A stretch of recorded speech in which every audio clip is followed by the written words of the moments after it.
Bore da i chi gyd, a diolch yn fawr i chi am ymuno efo fi bore yma. Dwi wedi cael y fraint a'r anrhydedd, a dweud y gwir, o gymryd y gwasanaeth bore yma yn ystod mis Awst, tra bod Hew a Nan yn cael saib bach. Felly dwi'n gobeithio fydd yr amser yma, da ni'n treulio efo'n gilydd, bydd o'n fendith i ni wrth i ni droi at air Duw gyda'n gilydd. Felly, cyn i ni fynd yn pellach, da ni'n mynd i droi at Duw mewn gweddi. Dewch i ni weddio gyda'n gilydd. Arglwydd Dduw, da ni'n diolch i ti am y diwrnod newydd yma, a'r cyfle newydd yma i dyfolu di. Da ni'n diolch y bore yma bod ni'n dod i foli arglwydd holl alluog a byw yn creuwr ni, yr un sydd wedi'n hachub ni, yr un sydd yn cynnal ni bob dydd o'n bywydau ni. Wrth i ni ddod ata ti, da ni'n cydnabod o'r newydd yn hangen ni amdano ti. Da ni'n cydnabod yr wythnos hon yn bod ni wedi syrthio'n fyr o fedru byw fel wyt ti'n galw arno ni i wneud. Fel dy blant di, dydy'n calon ni a'n blaenor ieithau ni ddim wedi adlewyrchu dy galon di. Ond da ni'n diolch i ti'r bore yma am air gwir i'w gredu. Fod Iesu Grist wedi dod i'r byd i achub pechaduried. A da ni'n diolch fod pob un sydd yn ymddiried ynddo fo yn derbyn bywyd newydd a chyfle newydd trwy'r arglwydd Iesu. Da ni'n diolch bod ni'n derbyn yr hawl i alw Duw yn dad i ni ac o gael dod at yr un sydd wedi'n creu ni. Da ni'n diolch, arglwydd, am y cwbl sydd gennym ni ynddo ti a thrwyddo ti. Ac y bore yma, da ni'n gweddio bydd di'n helpu ni i glywed dy air di yn ddisgwylgar. Ni'n gweddio bydd dy ysbryd glân di yn gweithio ynddo ni ac yn ynharwen ni ata ti. Bydd di'n helpu ni i fyw dy ogoniant di. A ni'n gofyn hyn i gyd yn enw yn harglwydd Iesu. Amen. Da ni am ganu yn emyn gyntaf ni rwan. Emyn gan Thomas Jones o Dinbych yw hi, a mae'n emyn fendigedig.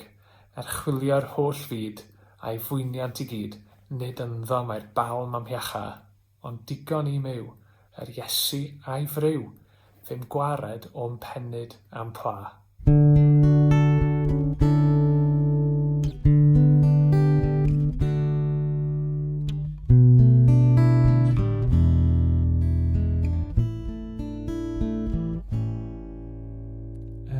Chwilio'r holl fyd a'i fwyniant i gyd, nid ynddo mae'r balm amhiacha, ond digon i'm yw yr Iesu a'i fryw, ddim gwared o'n pennyd am pla.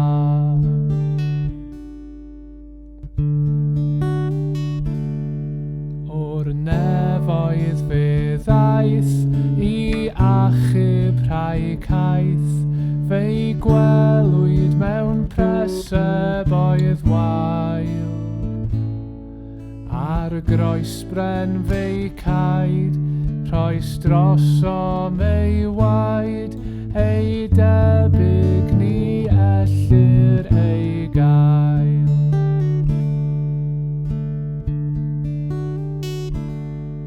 Cydinwn ar gan, fel sainad ar man, yn lleisio ar doriad y wawr. Gwaredwr mor hael, sy'n derbyn rhai gwael, daeth haf ar dri-einiaid y llawr.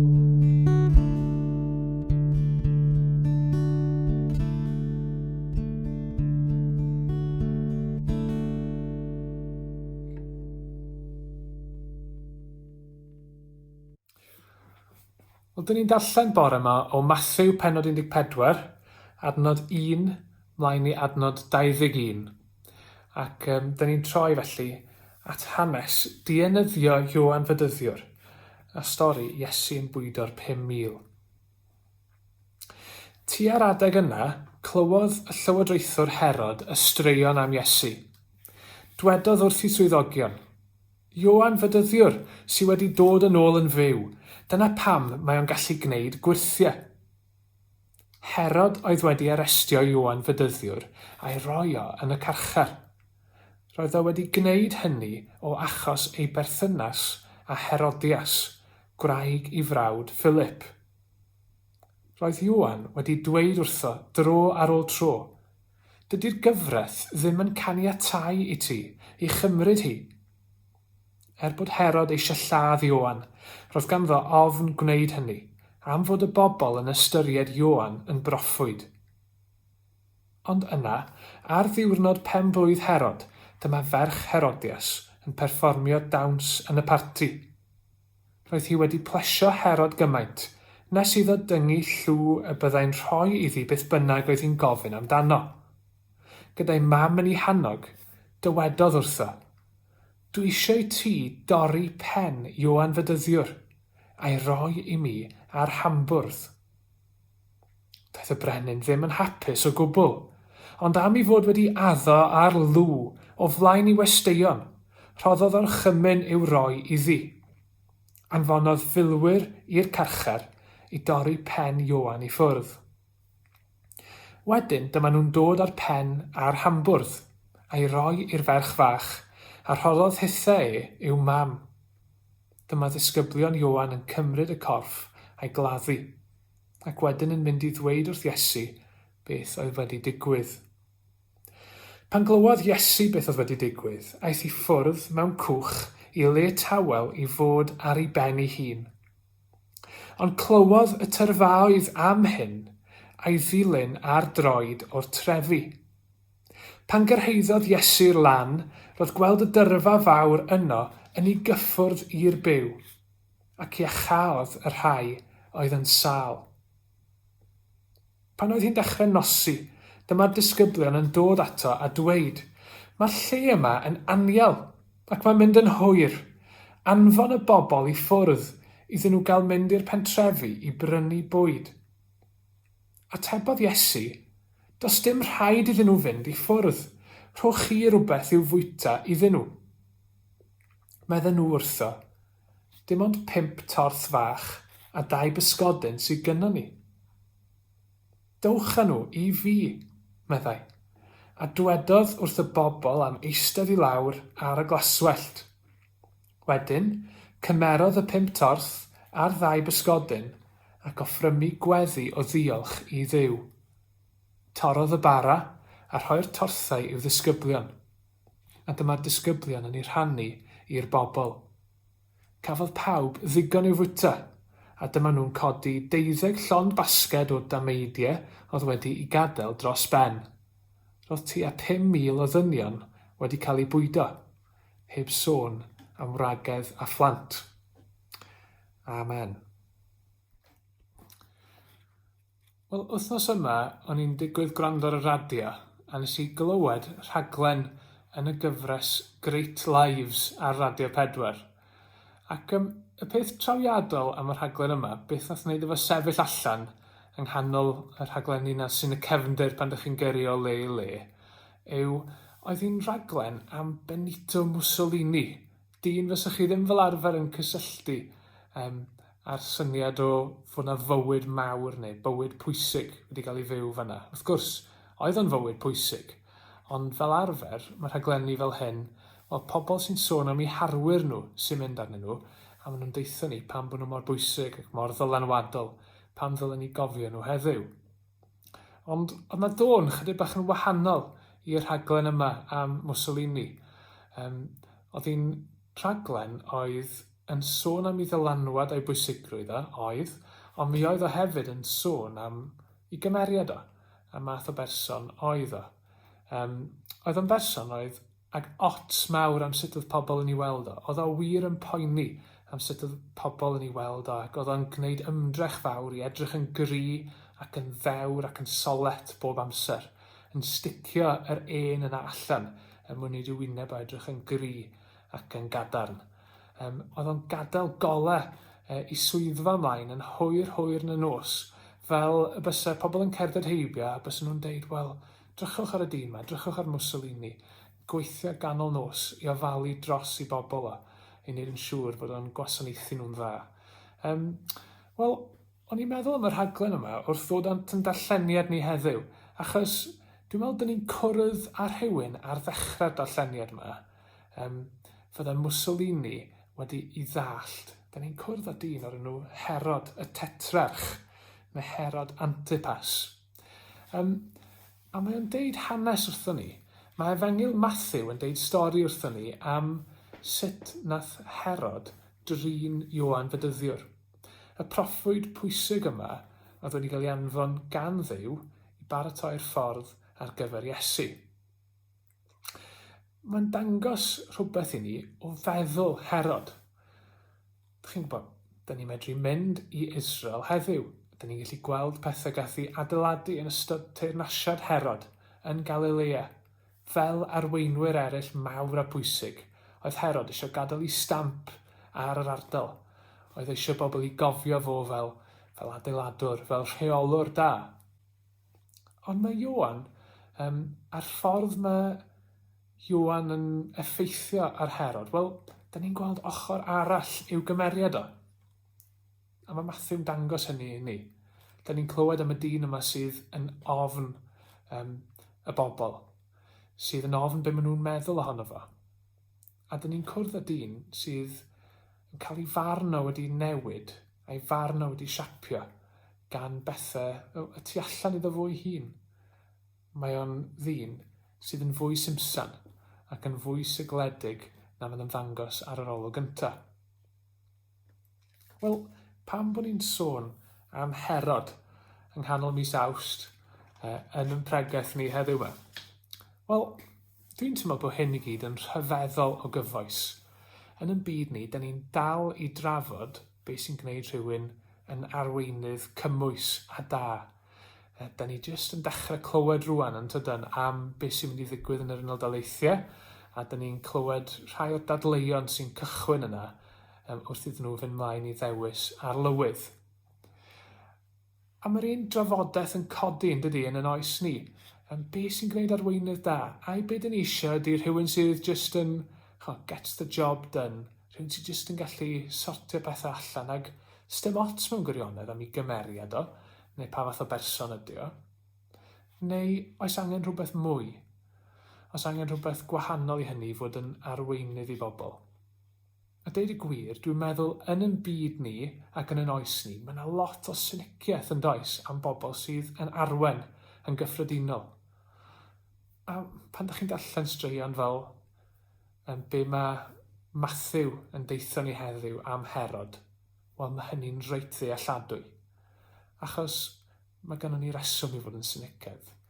Mae pobl bwerus, pobl ddylanwadol, y tu ôl i'r hyn dyn ni'n ei weld ar yr wyneb, actually. Maen nhw'n bobl o gig y gwaed, maen nhw'n bobl sy'n cael ei lliwio, nid yn unig gan ddelfrydau mawr, ond gan deimladau eitha bas a syml. Wel, yn Efengyl Matthew, mae o am i ni gwrdd a arweinydd o fath hollol wahanol, arweinydd andros o wahanol i Herod. Mae eisiau ni gwrdd ar Iesu atgyfodedig a byw, a mae eisiau ni gwrdd â un sydd â chymeriad a sydd â gallu, ac sydd â'r weledigaeth i'n harwen ni fel pobl. Mae'n rhywun y gallwn ni drystio ynddo fo. Mae'n rhywun y gallwn ni bwyso yn bywydau ni'n llwyr arno fo. Y person y gallwn ni geisio i flaenoriaethau fo yn ein bywyd ni. A mae Matthew am i ni weld hynny ac am i ni wybod hynny. Mae am roi portread i ni o'r person rhyfeddol yma, o'r Iesu yma. So dwi jyst eisiau ni feddwl bore yma am y 3 agwedd yna da ni'n ffindio yn y darlleniad yma. Peth cyntaf, da ni'n clywed fan hyn am gymeriad Iesu yn y darlleniad ni. Da ni'n clywed hyn. Da ni'n clywed ar y cychwyn yn dydyn am ymateb Iesu i'r dyrfa. Nawr, os da chi'n darllen trwy'r Efengylau, mae'n eitha trawiadol faint o weithiau dyn ni'n clywed sut mae Iesu'n teimlo am bethau. Mae yn drawiadol yn dydi. Dyn ni'n clywed fod Iesu'n ddig, pan mae o'n dod ar draws rhai pethau penodol, pan mae'n gweld pobl yn gwneud rhywbeth sy'n groes i ffordd Duw, pobl gyfoethog yn camdrin pobl glawd, pobl grefyddol yn edrych lawr ar bobl sydd ddim yn rhan o'i grŵp nhw. Mae Iesu yn digio wrth weld hynny. Dyn ni'n clywed o'n llawen ac yn dathlu. Dyn ni'n dod ar ei draws o yn drist wrth fedd i ffrind o ac wrth weld galar a dioddefent pobl. Dyna Iesu. Dyna'r person dyn ni'n dod ar ei draws o yn yr Efengylau yma. Person sydd yn anhygol o ddeniadol, achos natur pwy ydi o, achos ei gymeriad o. A dyn ni'n gweld rhywbeth o hynny yn y darn yma. Dyn ni'n gweld Iesu'n tosturio wrth y bobl sy'n dod allan ato fo i'r lleoedd unig yma. Y dyrfa fawr yma sydd i ddilyn o allan. Mae o yn teimlo i'r byw wrth weld angen y bobl yma, a mae'n tosturio atyn nhw. Mae'n iachau yr rhai sy'n sâl. Mae o'n gofalu dros yr rhai sy'n wan. Ac yn yr eiliadau yma yn yr Efengylau, da ni'n cael golwg ar sut un ydi Duw. Iesu di'r datguddiad perffaith o Dduw.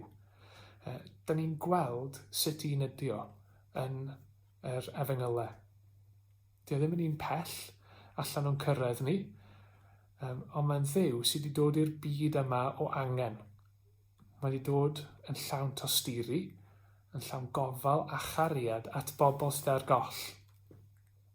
Dio ddim yn bychanu'r gwan, dio ddim yn gwthio pobl sy'n bell oddi wrth Dduw yn bellach i ffwrdd. Mae o'n tosturio, mae o'n tynnu pobl yn agos ato fo. A mae o'n tynnu pobl i fewn i gwmni y Duw byw.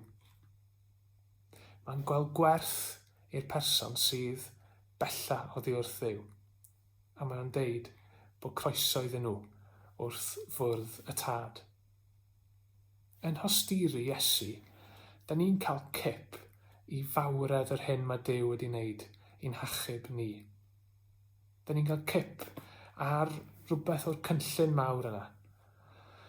Y cariad yna sydd yn anfon Iesu o'r nefoedd i'n byd ni. Y cariad yna sy'n gweld yn angen ni ac sydd yn dod i hun i'r byd. Y cariad yna sy'n fodlon rhoi hun drosto ni, marw yn lle ni, yn aberth perffaith i gymryd yn pechod ni arno fo'i hun. Y cariad yna sydd yn cynnal ni ac sydd yn addo rhoi nerth a bywyd i ni wrth i ni fyw gyda fe ddydd ar ôl dydd. Da ni'n gweld fan hyn gymeriad rhyfeddol Iesu, natur i gymeriad o, rhywbeth sydd mor ddeniadol. Y person yma da ni'n medru i adnabod. Yr ail beth o'n i eisiau ni feddwl amdano fo bore yma oedd gallu Iesu. Mae hwn yn rhywbeth sy'n dod allan yn dydi, yn glir yn y stori yma. Dych chi'n clywed y concern yng ngeiriau'r disgyblion wrth iddyn nhw geisio anfon y dyrfa i ffwrdd? Maen nhw'n dweud, Iesu, allwn ni'n darparu bwyd i'r rhain i gyd? Allwn ni jyst ddim wneud hyn? Mae yna lot gormod ohonyn nhw ac allwn ni jyst ddim gwneud hyn o gwbl. Ond nid jyst tosturi sydd gan Iesu fan hyn. Mae gan efo'r gallu i wneud rhywbeth am sefyllfa y bobl yma. Mae gallu Duw i hun ar waith yn Iesu. Mae'n gallu bwydo a darparu ar gyfer i bobl o ym mhob un sefyllfa. Does yna ddim terfyn ar be mae Iesu'n gallu gwneud. Mae'n gallu mynd ar ychydig bach a'i wneud o'n llawer. Mae'n medru tawelu'r stormydd. Mae hyn yn gallu cerdded ar y dŵr fel dyn ni'n clywed yn yr adran nesaf. Yn ein hangen ni, be bynnag ydy'n amgylchiadau ni, mae gynnon ni waredwr a'r gallu anhygoel i newid pob sefyllfa, i ddarparu ar ein cyfer ni. Mae yna ddigonedd ar gyfer yn angen ni heddiw, a mae yna ddigonedd a gweddill bob amser ynddo fo. Does neb sy'n ymddiried yn Iesu yn mynd i gael ei siomi byth, oherwydd mae o'n arglwydd galluog yn achubwr nerthol. Ond wrth i ni ryfeddu at y wyrth yma, mae yna rhywbeth arall yn digwydd yma sydd werth canolbwyntio arno fo. Mae yna adlais clir iawn yn y stori yma o'r ffordd o Duw yn darparu ar gyfer ei bobl o yn yr anialwch. Sewch chi nôl i stori Moses, a dyn ni'n clywed trwy'r llyfrau cyntaf'r Beibl yn dydyn, am y daith hir yna sy'n mynd â phobl Dduw i wlad yr addewid. Wel, yn y sefyllfa yna, doedd gan y bobl ddim bwyd. Doedd gan nhw ddim byd i'w cadw nhw. Ond mewn gwahanol ffyrdd, oedd Duw yn rhoi'r hyn oedd angen i'w bobl o, bob amser. Wel, mae'r un peth yn digwydd fan hyn. A mae'n rhyw ffordd mae'r darlun yna o'r Hen Testament yn cael ei wireddu yn y munudau yma. Mae Iesu yn gwahodd y bobl i ystod, i bobl o, i ddilynwyr o. A mae'n casglu nhw i gwmpas o. Mae'n darparu ar eu cyfer nhw. A mae hyn yn rhywbeth sy'n cael ei bwysleisio wedyn yn y ffordd mae Iesu yn diolch am y bwyd yma. Mae yna rhywbeth sy'n pwyntio ymlaen yma hefyd. Dych chi'n cofio adeg y swper ola, mae Iesu'n gwneud yr un fath. Mae'n dal y bara ac yna yn dal y gwin yn ei ddwylo, yn diolch i Dduw cyn rhannu fo gyda'r disgyblion. Mae Iesu yn creu pobl newydd sydd wedi uno â Duw trwyddo fo ac ynddo fo, ac wedi clymu ei gilydd trwy rym yr ysbryd glân. Felly mae gennym ni waredwr galluog. Mae ganddo fo bŵer a grym a gallu. A mae o'n gallu gwneud rhywbeth rhyfeddol. Ond mae yna fwy yma na gwirth. Mae'r wirth yn pwyntio at wirionedd dwfn am beth mae Iesu'n ei wneud a pwy yw Iesu i'w bobl. Fo'r un sydd yn darparu'r cwbl sydd angen arnyn nhw wrth iddyn nhw i fyw ac wrth iddyn nhw i ddilyn o. A'r trydydd peth dwi eisiau sôn amdano fo ydy gweledigaeth y brenin Iesu. Dyn ni'n meddwl am arweinwyr. Dyn ni'n meddwl am beth mae arweinwyr yn addo gwneud. Ac yn y byd ni, dyn ni'n gofyn iddyn nhw am manifestos. Ac a dweud y gwir erbyn hyn, dyn ni ddim yn synnu o gwbl pan dyn nhw ddim yn cadw at yr hyn maen nhw wedi addo i wneud, na'r hyn maen nhw wedi fwriadu gwneud. Maen nhw'n bethau sydd yn newid bob amser. Dwi eisiau awgrymu fan hyn, yn yr hanes yma am fwyd o'r 5,000, mae gan ni ddarlun o beth ydy gweledigaeth Iesu ar gyfer i bobl o ac ar yn cyfer ni. Mae yna weledigaeth hefyd o lle mae'n byd ni'n mynd, beth yw cyfeiriad a bwriad Duw yn hanes yn byd ni. Mae Iesu yn ein casglu ni yn deulu o ddisgyblion iddo fo, i fod yn bobl sy'n rhannu yn ei wledd o, yn derbyn oddi wrtho fo, ond hefyd yn bobl sydd yn byw yn ysbryd y wledd yna. Mae hi'n wledd lle mae pobl yn cael croeso at Dduw yng Nghrist, trwy gariad o. Ac mae'n wledd hefyd lle mae Duw yn galw arno ni i edrych allan ar y byd yma yn ei angen ac i ymddiried yn y nerth a'r gallu mae o'n rhoi i ni wrth i ni fyw fel ei bobl. Mae'r wledd yma sy'n cael ei darparu gan Iesu ar ein cyfer ni. Ond mae'n galw ni i fyw gyda ysbryd hael Iesu, ysbryd agored Iesu sydd yn gwahodd, sydd yn tynnu pobl at Dduw, yn rhan o'n bywydau ni. Dyn ni ddim yn dod ato fo'n unig i gael yn bendithio, ond dyn ni'n dod gan gael yn anfon yn ysbryd y wledd i fendithio ac i fod yn fendith i eraill. Felly, dyna yw gweledigaeth Iesu ar gyfer yr ddynoliaeth, ynde?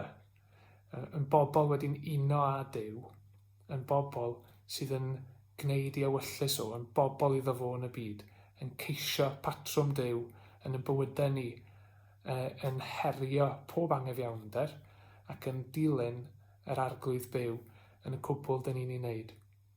Gwneud hynny hyd y dydd y down ni wyneb yn wyneb ar arglwydd ei hun pan y fydd o'n dod i deyrnasu yn ei ogoniant. Felly, wel, sy'n hoffi sy'ch chi'n meddwl am yr darn bach yma bore yma dyn ni wedi ddarllen. Y darn dyn ni wedi meddwl amdano fo trwy fframwaith y syniad o fod yn arweinydd. Dyn ni'n cwrdd â 2 fath o arweinydd yn y darlleniad yma. Dyn ni'n cwrdd â arweinydd digon tebyg i arweinwyr dyn ni'n gwybod amdanyn nhw yn y byd ni heddiw. Ond dyn ni'n hefyd yn cwrdd â un hollol wahanol. Dyn ni'n cwrdd â'r Mesoea, dyn ni'n cwrdd â'r Iesu byw. Yr Iesu yma sydd yn llawn trygaredd, yn llawn tosturi tuag at bobl. Iesu sydd yn gwahodd ni ddod ato fo a derbyn y cwbl ydyn ni angen oddi wrtho fo. A'r Iesu sydd yn anfon ni allan yn bobl wedi'n llenwi a'i nerth a'i allu fo i fod yn bobl sy'n ei wasanaethu fo heddiw a phob amser. Dwi'n gweddio byddai'r geiriau yma a gair Duw ei hun yn rhywbeth sydd yn rhoi cysur a gobeith i ni wrth i ni gerdded gyda fo dros yr wythnosau nesaf yma. A dyn ni'n gweddio bydd gobeith Iesu Grist i ryfeddod o pa mor arbennig ydy Iesu. Gweddio bydde hynny'n llenwi yn calonnau ni ac yn llenwi ni a gobeith heddiw. Felly, dyn ni am weddio gyda'n gilydd wrth i ni gloi yn amser ni gyda'n gilydd. Dewch ni droi at Dduw mewn gweddi. Arglwydd Iesu, dyn ni'n diolch am gael treulio amser yn meddwl amdano ti, yn hoelio'n sylw ni arno ti, ac yn synnu ac yn rhyfeddu at pwy wyt ti.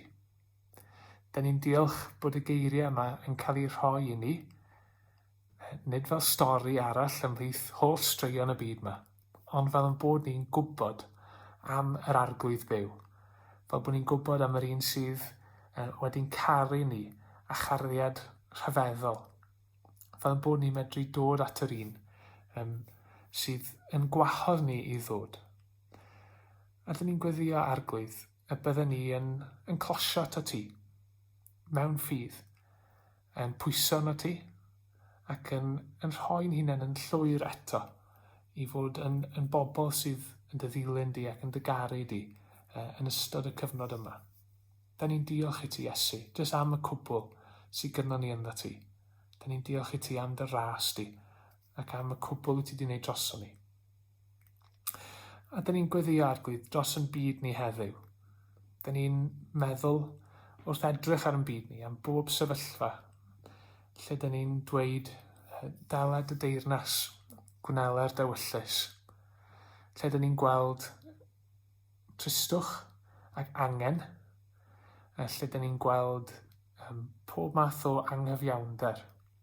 Da ni'n arglwydd yn dymuno gweld dy ffordd di, dy batrwm di, dy ddymuniad di ar gyfer pobl yn cael ei wireddu yn y sefyllfaoedd yna. A da ni'n diolch i ti am bob un sydd yn dy garu di ac yn dy ddilyn di. Da ni'n diolch am bob un sydd yn pwyntio ni at ffordd wahanol o fod yn ein byd ni. Da ni'n gweddio bydde ti arglwydd yn tynnu ni fod yn debycach i Iesu hun, yn debycach yn cariad ni ac yn bwriad ni, yn debycach yn y cwbl dyn ni'n ei wneud. A da ni'n gofyn hyn yn enw Iesu ac yn cyflwyno'n hunain i ti yn ei enw fo. Amen.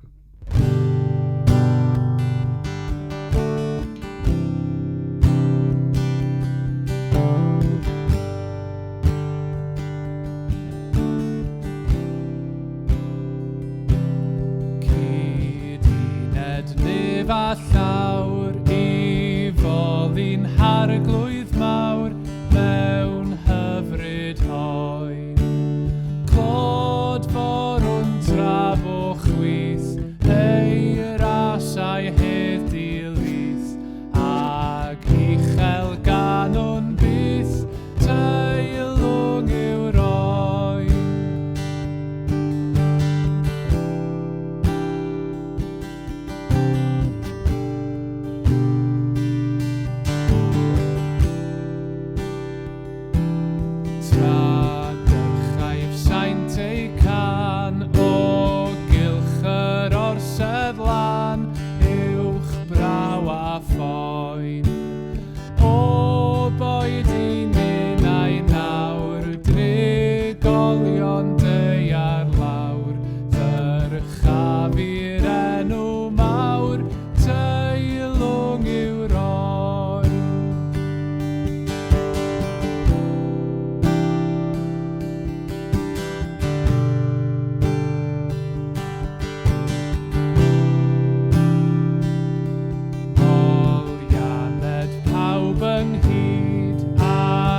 drud,